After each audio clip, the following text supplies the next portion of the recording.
You are their first example.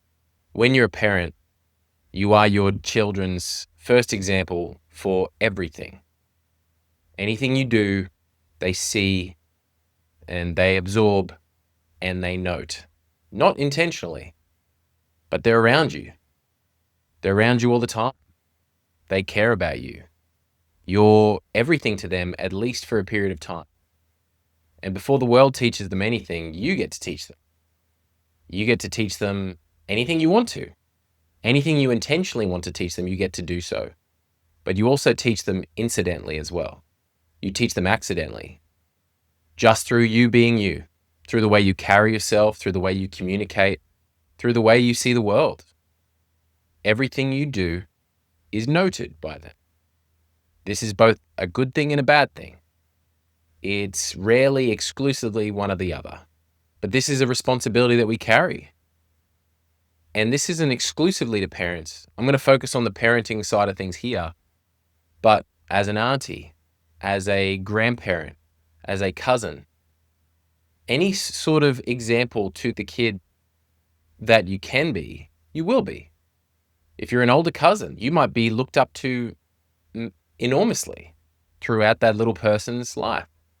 At least for a period of time, they might be like, oh man, cousin such and such rules. He's a legend. And it's just you being you. But kids are sponges. They literally are sponges. They pick up everything. Anything you mutter under your breath, if they hear it, it's jotted away. It's noted, it's taken down, and it's probably going to come back to at some point in time. And as a parent, it's the same thing. As a parent in particular, you are their first example. They will have other examples. They'll have teachers, they'll have other family members, they'll have friends, they'll have TV, they'll have whatever you put in front of them, they will have. Examples on how to speak, examples on how to behave, examples how to deal with hardships, how to deal with problems, how to view winning and losing. They'll have other examples, but you are there first and you are their most important for a very long time. It's important to remember this when you are a parent because it can help you to dial in a bit more. It can help you to really be conscious how you're going to act when you're faced with different things. Now, I know that with sports in particular, nowadays, there's been this kind of push against competitiveness, competition, where it's kind of seen as bad or it's seen as unnecessary. And I know this isn't throughout all competitions, but this is throughout just kind of an increasing movement over the past 10-ish years, where there's more participation trophies. Some leagues don't keep score. Some of them don't keep score in like a soccer game, in a football game, anything like that. And I understand the push to not make it all about competition, but I also understand that competition is a part of life. Competition is something that is not a bad thing. Competition builds character. It builds determination and focus. It builds teamwork as well. It's not a bad thing, but there's been this push in certain leagues to make it not about competition, to make it about just playing the game, just having fun. And that's also a part of the game. You can have fun. You can just play it for the enjoyment of it, and that's it. But again, it's how you win and lose. Are you a bad sport? Are you a gracious winner and a gracious loser? When you win something, when you lose something, how do you handle it? Do you yell, scream, carry on? Do you blame the refs? Do you go, oh, well, actually, I wasn't trying? Do you make excuses? If that's you, you're going to build bad sports in your family. You're going to be people who cannot win, cannot lose. They're no fun to play with. No one will want to play with them in those particular fields because it's not fun to play someone who's just a bad loser and they blame everyone else for their loss but themselves. They miss a shot. Oh, the sun was in my eyes. Oh, you didn't give me the ball in the right spot, etc. They're not very fun to play with. And if that's you and that's how you act, then that's what they'll pick up. That's how you're supposed to do it, right? Because that's what dad does. That's how dad carries on. That's probably the way to do it because why would dad do it any differently? Dad wouldn't do it the wrong way. But if you teach your kids when it comes to the sports aspect of things that winning is fun, losing isn't always fun, trying your best is crucial, working hard is crucial, playing as a team is crucial, and that you have to act with grace and sportsmanship, whether you win or lose. When you win, you're a good sport about it. You're not rubbing it in their face. When you lose, you're a good sport about it. You congratulate them. You don't have to be happy that you lost. That's okay. But you can be okay that you did what you could do on the field. You did your best. That's all you can do.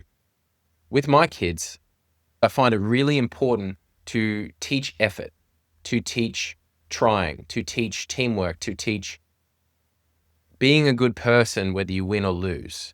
So regardless of the situation they're in, they're still a good person. They're still a good person about it. They're not rude. They're not ungrateful. They're not all these different things. And hey, kids have moments. We all have moments.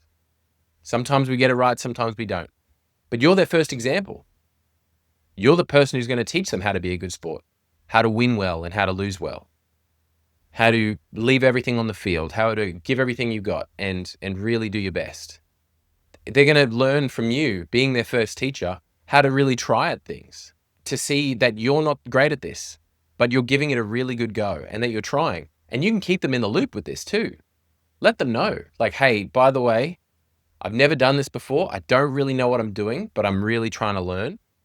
And it's tricky right now. I'm finding it a bit tricky, but I'm just trying to do my best and see how we go. And they're going to go, oh, wow. All right. I don't need to have everything perfect. I don't need to get it right on the first time. It takes the pressure out of trying for them because they see mum and dad give it a go, to really try, to really do their best. And that the pressure isn't on getting it right first time. I often say to my kids who really do put pressure on themselves sometimes, and kids will be kids, they want to get it right. They're like, oh, I can't do a cartwheel yet. I can't do a handstand. My eldest daughter can do cartwheels and handstands and things like that. And my youngest sons can't quite get there yet. And sometimes they would get frustrated. But I said, buddy, it would be weird if you were just awesome at it immediately. If you just had this natural skill to stand on your hands, that's awesome, but that would be very, very rare. You'd have to work at it. And you just try your best and you'll get a little bit better and a little bit better. Some days will be better, will be looking better. And some days you'll be like, have I ever done this before? You're their example on how to try at things. You can teach them to do their very best with anything. And as much as I would love my kids to win at anything and be successful at everything in life, I can't focus on that being the only metric. That if you win, you're successful, and if you lose, you're not successful. Because in that, winning equals doing well, losing equals not doing well. That's too black and white, and there's too much gray in between. There's other factors involved.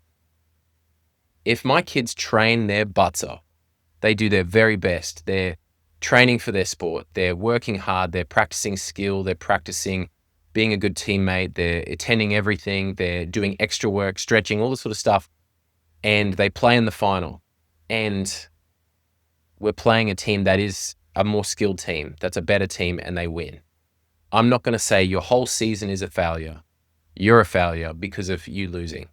That's a crazy thing to do. If they did their best, what more can you do? They did their effort, they did everything they could, they trained hard, they worked hard. They handled it with grace, whether they won or lost. That's all you can control. Be conscious to teach your kids to control what they can control, to not get too caught up in the things they can't, and to be content with their effort. Be content with what you can control.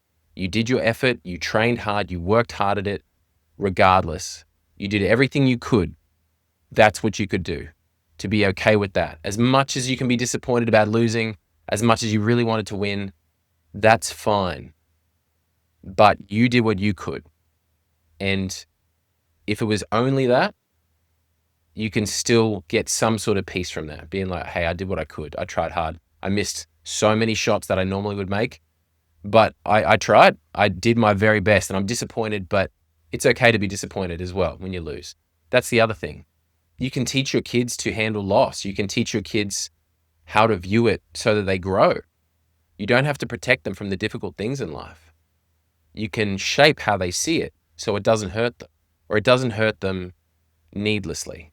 Loss is okay. Loss is a part of life. It's okay to be disappointed when it didn't work out. All this stuff is normal.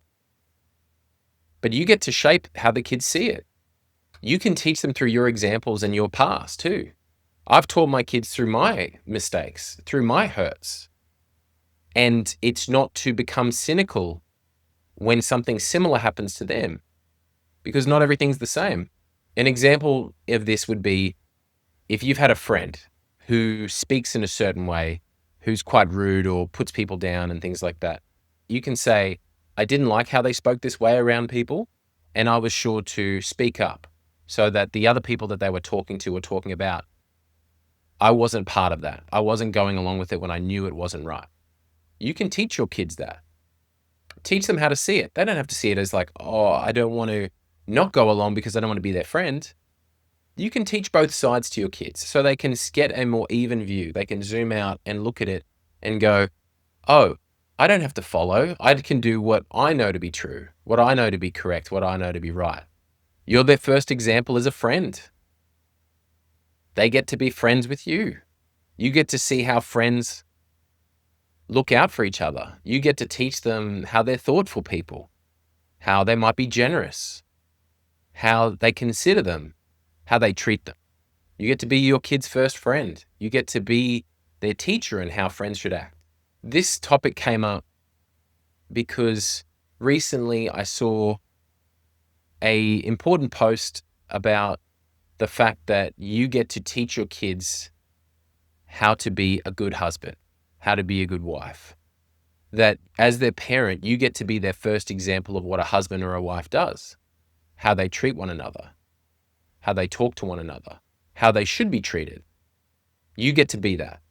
And I know that in previous podcasts, I've talked about this concept of, teaching kids, teaching through your example, leading by example, etc.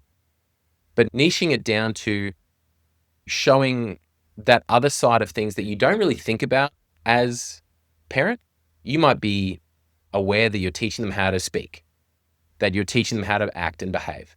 But then when you niche it down to, oh, I'm their first example of what a husband's like. I'm their first example of what a wife is like, for both of you. You're their first example. You're their first example of what a healthy relationship looks like. How you talk about one another, how you treat one another, and whether you speak nicely to each other or about each other. Because when you're talking to your kids and you're talking about the other person, you're talking about your husband, you're talking about your wife, are you having their back? Are you conscious that despite you maybe disagreeing with something or really not liking what's happened, that you're not throwing them under the bus so they view mum in a different way, so they view dad in a different way? That's really important. That's a really important thing. Because they're going to see, oh, no matter what, whether dad's happy about this or not, he has mum's back, and vice versa. And are they affectionate? Does he put a hand on her back, or does he help her with things? Does he go down to the car and help her bring things in when she comes back with the groceries, or vice versa? Is it the thing where they're looking out for each other? They're doing things for one another, not expecting anything in return. You get to be their first example of what a healthy relationship looks like. You get to be their first example of what they should tolerate in a relationship and what they shouldn't. And there's examples of the worst side of this as well. There's examples of kids that grow up in a domestic violence situation are more likely to then get in domestic violence relationships. If your kids see what an abusive parent is like or what an abusive partner is like, again, you end up picking up things. They may know deep down that it's wrong, but when they see it acted out again and again, it's hard to get it out from being ingrained into them. It can happen.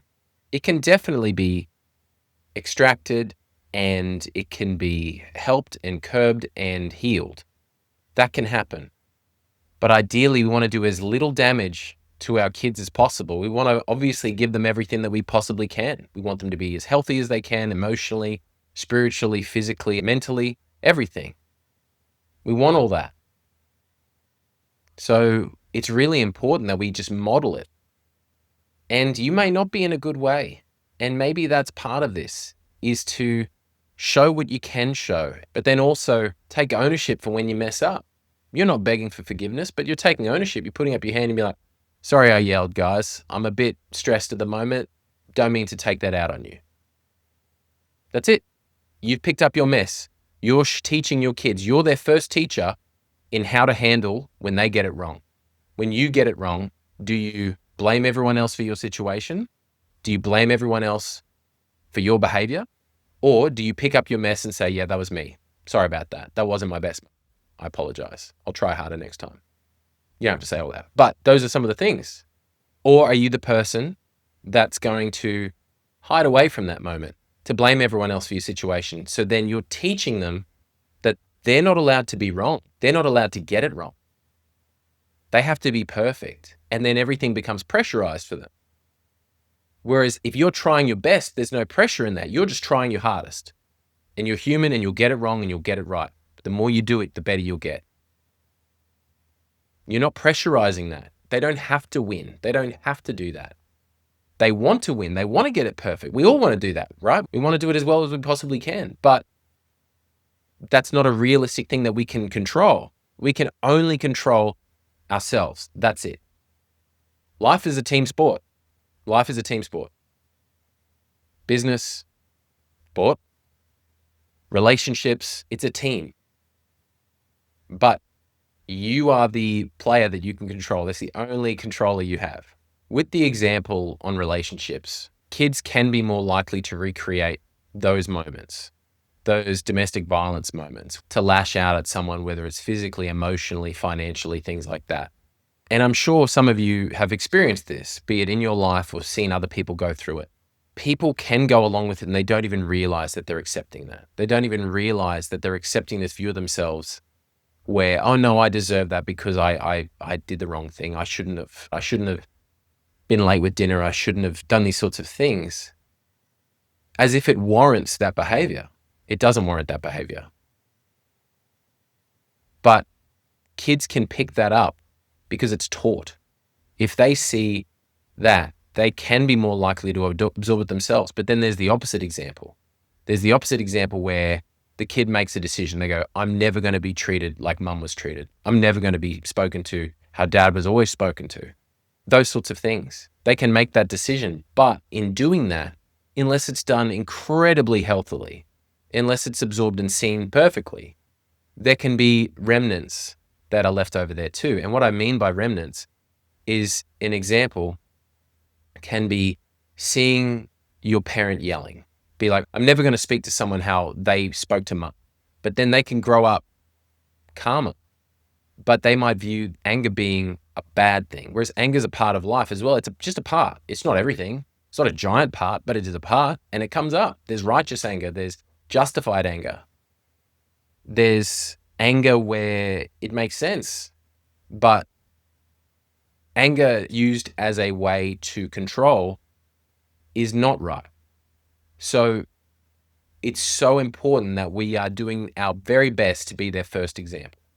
You're their first example of a teacher, of a parent, of a husband or wife, of a friend, of a competitor, of someone who's trying, of someone who's doing their best.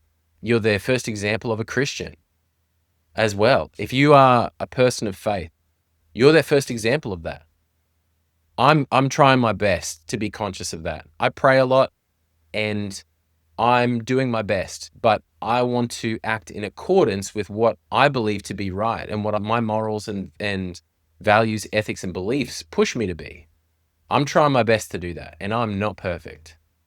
But we got to do our best because we're their first example. I want them to be better than me at everything in life. Everything. You're also their first example on the physical side of things. How to eat, how to be healthy, how to get sleep, how to prioritize health. And it's so easy to preach that one, be it eating rubbish when the kids go to bed, staying up really late, everything that you're telling them not to do. It's easy to fall into the habit of doing the opposite. But it's so important that they see that your health is a priority. What you eat, how much sleep to get, how much water to drink, how much exercise you do, all those sorts of things. You're teaching them to be healthy. You're teaching them to be healthy in the physical sense, but then when you're teaching them as a parent, you're teaching them to be a healthy parent, to parent healthily, to be a good friend, a healthy friend, like a good friend that you want to be around. You're teaching them how to do that through your relationships, but also how you treat them. Because the kids will see how you interact with food, with sleep, with friends, with strangers, with showing respect. Are you kind to waiters and waitresses when you go to a restaurant or when you go to a coffee shop? Do you say please and thank you, eye contact, all those sorts of things? Do you say nice things? My kids have gotten into being encouraging as well. They're very good encouragers. They go, oh, great job, Oscar. Oh, good try, Evie. All that sort of stuff. And it's because they're seeing it modeled to them. And it's not fluff, they're seeing the effort in there as much as possible. And I really hope it stays this way. They're still 10 and under. I really hope it stays this way. And I know there'll be different parts of life. And I know that they'll change and they'll grow. And some things will fall off a little bit and some things will go up. And I really hope that the core of these lessons stays, because that's what we're going for as parents. My wife and I, we're really trying to get the core of things, the values, the ethics, the meaning of things to really stick, so that it is something that they can pivot from. They can move from that spot, from honor, from integrity, from their values. Values of we believe to be a good person, how to treat others. That's what we're going for. And I think that's so important as parents to teach their kids. The other point that I really wanted to stress in this one is you are your kid's first example on self-talk. We've talked about how to win, lose, all these different relationships, all that sort of stuff. But self-talk is a big part of that, is how you talk to yourself when you did well, when you didn't do well, when you get it wrong, when you get it right. Are you really hard on yourself? Are you unnecessarily hard on yourself? Do you kind of beat yourself when you get it wrong? Or do you take ownership of what you did wrong, take ownership for what you did right, and continue to do your best? If you're really negative to yourself, your kids will see that, and they'll see that mum thinks really poorly of herself. They may not be aware that that's what that is right now, or that dad's really hard on himself. They will think that that is normal. They will grow up thinking that that's just what you do. You get it wrong. You get really angry sometimes. You get upset. You get sad. And then you throw it away. They'll see that because that's going to be their norm. That's how they're going to see that adults talk about themselves, how they feel things. And if you're not conscious of that, you're going to end up hurting yourself and not even realizing that the little people that are coming up after you are getting hurt too. And that hurts more than anything. Self-talk is so crucial and it's so overlooked. We don't even realize it sometimes. You might make a mistake or kick your toe and you're, oh, stupid, like that sort of thing. And your kids see that. They're like, oh, if you hurt yourself accidentally, beat yourself up emotionally a little bit, verbally a little bit. They're not conscious. They're not making that connection consciously, but unconsciously, they learn so much. It's not just what you're consciously teaching them, but it's what you're unconsciously teaching. The things you do without even realizing, the way you speak, what you're doing, how you do it, they are all teaching your kids how to be, how to act, how to think, how to treat others, how to treat themselves, how to view things that come up in life. I know I spoke about it previously in the episode where I spoke about my dad passing away, dealing with that grief, and then teaching our kids through that too. That was a very conscious thing that we had to teach our kids, because grief is a part of life. And I don't want them to learn to avoid it and then kind of store up this pain that just grows over time because we've just been avoiding it, and then it spills out and it hurts others or it hurts them way more than it needed to be. I was very conscious of that. And we visited my dad in the hospital. We saw him when he was healthy. We saw him when he wasn't. They got to say everything they needed to say. They got to cry, and it was all okay. It was all part of it. Grief is good. Grief is bad. Grief is tough. All these sorts of things. And you're teaching them to deal with the grief. You're teaching them to deal with the hard things in life. the hardest, losing someone that they love. If you're able to teach them that it's okay to feel bad, to feel sad and unhappy or angry, and for things not to make sense why something happens. It's okay to feel confused or upset or all these different things. You're teaching them that it's okay, that it's not something that they need to burden themselves with forever, that they can process it over time, and that's normal, that's okay, that sometimes things work out really well the first time, and sometimes they don't, and that's all right. We get to be our kids' first example in everything in life, and that's a privilege. That is a great thing. We get to be that. We get to have the opportunity to help them in a really impactful way, that we can really teach them something that they can take away and into their lives and ideally benefit their lives, that can teach them such amazing things that when things get tough, that they're okay, that they don't fall in a heap. So I want to encourage you in that today. You get to be your kid's first example in everything. And that's a great thing. So take that responsibility with you and don't take it for granted. That's an awesome thing to happen. That's where I wanted to go with this today. I hope it helps. If there's anything else that you want to hear me speak about, any topics, chuck it in the comments and I'll have a look at it and we'll go from there. And check out the other episodes. It's to do with parenting, personal development, just trying to be better in whatever we do. And I hope it really helps. And if you're looking for counseling or coaching, just message me. And if you think this would benefit anyone in your life, please send it to them. Take care. All the best.